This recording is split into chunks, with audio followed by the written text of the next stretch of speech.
오늘 본문 말씀을 보면은 이제 조금 혼란스럽기까지 합니다. 왜냐하면 어제 본문에서 살펴봤던 이 히스기야 왕가의 모습은 너무나 다른 것은 아닌가라는 생각까지 들기 때문입니다.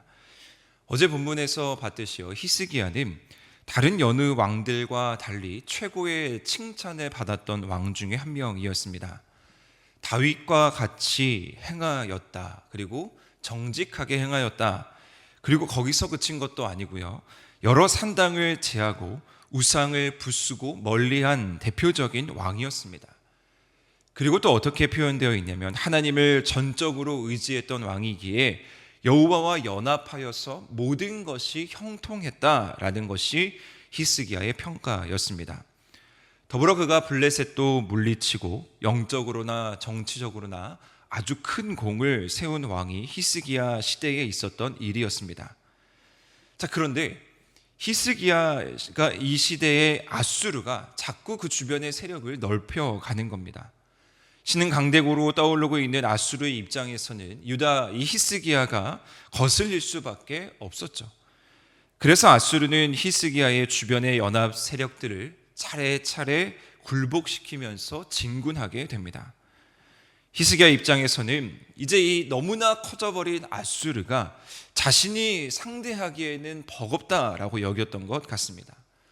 그래서 더 이상 나도 할 수 있는 것이 없다, 마지막 선택지가 이제 그 아수르에게 굴복하는 것밖에 없다라고 여겼습니다. 그래서 오늘 본문 13절 말씀을 한번 보십시오. 히스기야 왕 제14년에 이제 조금의 시간은 좀 흘러서 그때 아수르 왕 사네립이 올라와서 유다 견고한 성읍들을 쳐서 이제 점령하게 됩니다. 유다의 견고한 성읍들을 다 점령할 만큼요, 이 아수르의 세력이 아주 막강했습니다. 다급해진 히스기야 왕은 이제 사람을 보내요. 아수르 왕에게 사람을 보내요. 철수하기만 하면 당신이 원하는 것을 주겠다고 약속하는 데 이르죠. 그래서 아수르 왕은요, 300달란트 그리고 금 30달란트를 요구하게 됩니다. 히스기야 왕은 이 막대한 양의 금과 은을 마련하기 위해서 왕궁 곳간에 있는 모든 것을 다 내어주고요, 성전의 문과 기둥에 입힌 금까지 다 벗겨서 아수르 왕에게 주게 되죠. 하지만 이는 해결책이 되지 못하는 것을 보게 됩니다. 아수르 왕은 군대를 철수시키기는커녕 여러 신하들을 시켜서 군대를 이끌고 예루살렘을 향해서 올라오게 됩니다. 하나님을 전적으로 의지한다라는 것이 무엇인지를 우리는 히스기야의 모습을 통해서 다시 한번 묵상할 수 있습니다. 이러한 위기의 긴박한 상황 속에서 정말 끝까지 하나님께 묻고, 정말 끝까지 하나님과 동행하고, 정말 끝까지 하나님을 붙들 수 있는 믿음이 과연 우리 가운데 있느냐라는 것이죠. 자, 이제 아수르의 군대가 예루살렘을 에워싼 상황에서 랍사게가 유다 왕 이제 히스기야를 부르게 되죠.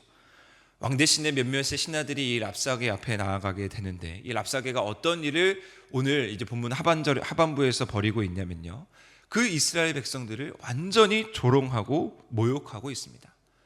하나님을 의지하는 것, 하나님을 섬기는 것, 너희들이 산당을 제거했기 때문에 이런 일이 발생하는 것이다, 여러 가지의 말로 하나님의 뜻까지 운운하면서 이들은 하나님을 조롱하고 이스라엘 백성들을 조롱하고 있습니다.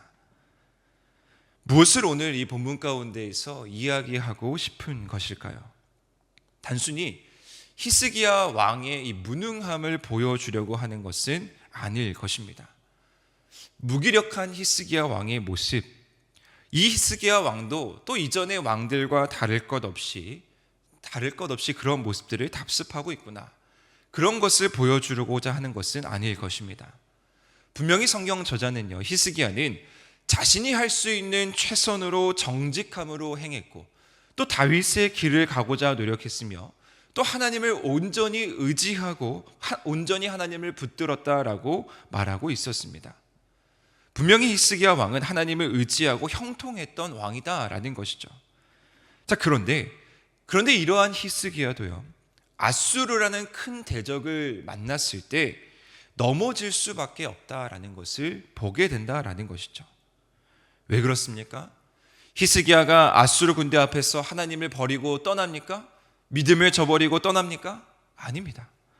아주 굳건한 신앙일지라도 세상 속에서 살아간다라는 것이 너무나 어렵고 힘든 일이다라는 것을 우리는 아수르 세력 가운데 둘러싸인 이 히스기야 왕 유다의 모습을 통해서 찾아볼 수 있는 것입니다.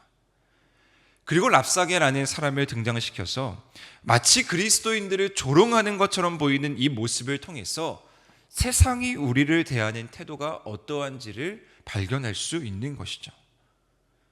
사랑하는 성도 여러분, 우리 주변에는 또 우리는 예수님을 잘 믿는다는 이유로, 예수님을 섬긴다는 이유로 우리를 비난하고 조롱하는 사람들이 있습니다. 오늘 본문의 말씀처럼 정말 그 예수님이 너에게 도움을 주고 있느냐?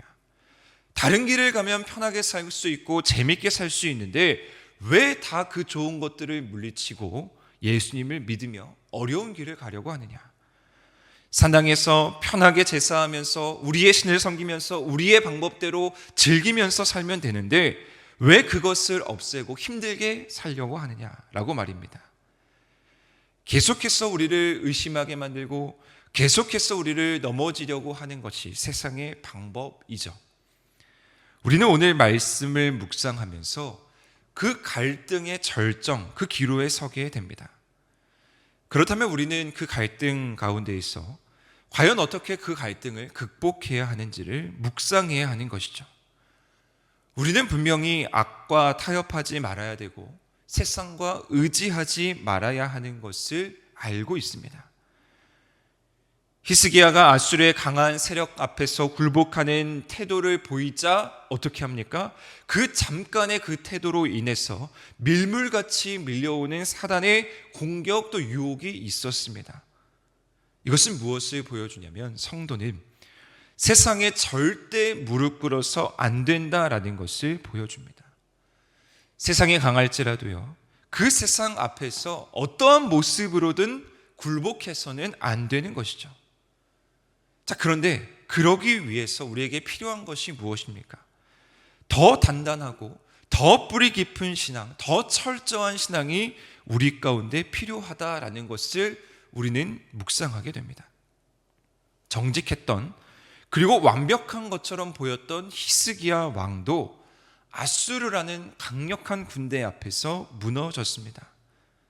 이는 이러한 모습이 우리 모두에게 예외가 없음을 보여주는 것입니다.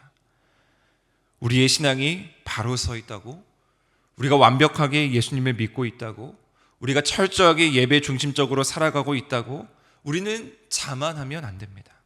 어떤 순간에 방심하면 어떻게 사단이 우리를 공격하고 마귀가 우리를 유혹하고 넘어뜨릴지 모른다라는 것이죠. 따라서 오늘 이 새벽 우리는 이 본문 말씀을 가지고 더 철저하게 우리의 신앙을 점검하기를 원합니다.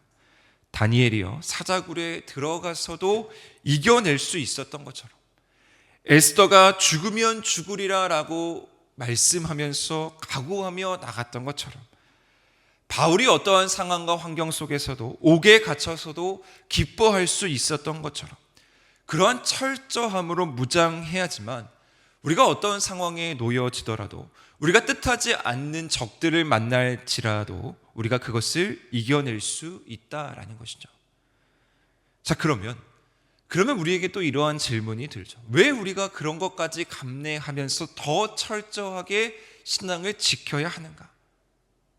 그 이유가 있습니다. 왜냐하면요, 강해 보이는 이 아수르, 우리 주변에 너무나 강해 보이고 우리를 유혹하고 있는 수많은 아수르들 반드시 하나님의 손에 멸망하기 때문입니다. 교만한 자를 멸하시는 하나님, 하나님을 의지하지 않는 자를 반드시 하나님의 손으로 멸하시는 하나님을 우리는 너무나 잘 알고 있습니다. 그렇기 때문에 우리는 우리의 길을 걸어가야 하는 것이죠. 우리는 이러한 모든 사실을 가지고 더 하나님을 바라볼 수 있는 믿음을 가질 수 있게 되는 것입니다. 세상이 아무리 우리를 손가락질하고, 세상이 아무리 우리를 넘어뜨리려고 하고, 세상이 아무리 큰 힘으로 우리를 뿌리채 흔들지라도 우리는 진리 되신 하나님 앞에서, 말씀 붙들고 견고한 믿음과 신앙 가지고 이 세상 가운데 나아가게 되면 그 외의 모든 것들은 하나님께서 책임져 주시고 일하시게 된다라는 것을 우리는 오늘 말씀을 통해서 확인할 수 있습니다. 갈등의 기로 앞에서, 문제의 기로 앞에서 하나님을 선택하고 하나님을 바라볼 수 있는 철저한 신앙을 가지는 우리 하늘의 모든 성도님들 되시기를 주님의 이름으로 간절히 축원드립니다.